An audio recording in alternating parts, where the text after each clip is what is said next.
Buddhism Buddhism में गौतम बुद्ध ने अपना घर जो है 29 साल के एज में छोड़ा था। और जब उनकी वाइफ और चिल्ड्रन सो रहे थे, वो अपने बग्घी से घर को छोड़ के चले जाते हैं। और हॉर्स का जो नाम था उसका नाम था कंटक।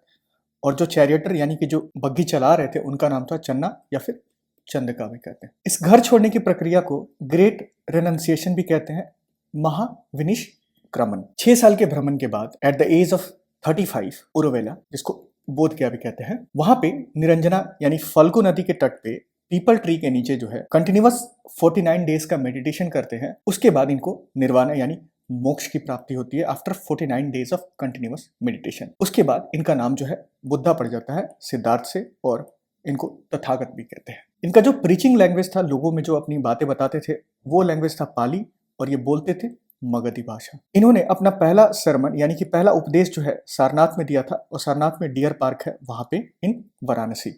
और इस प्रक्रिया को धर्म चक्र प्रवर्तन कहते हैं। इन्होंने मैक्सिमम सरमन्स यानी मैक्सिमम उपदेश जो है सरवास्ती में दिया था, जो कि कोसाला की राजधानी थी, और यहीं से बिलोंग करती थी इनकी वाइफ यशोधरा। बुद्धा के लाइफ से रिलेटेड कुछ इवेंट और उसके सिंबल क्या थे, जैसे birth, lotus and bull. Great renunciation, horse, nirvana यानी मोक्ष की प्राप्ति का सिंबल जो है वो था बोधि ट्री। और फर्स्ट सरमन यानी पहला उपदेश जो है इन्होंने सरनाथ में दिया था इन वाराणसी, उसको धर्म चक्र और महापरिनिर्वाणा यानी कि इनके डेथ को सिंबलाइज किया जाता है स्तूपा से।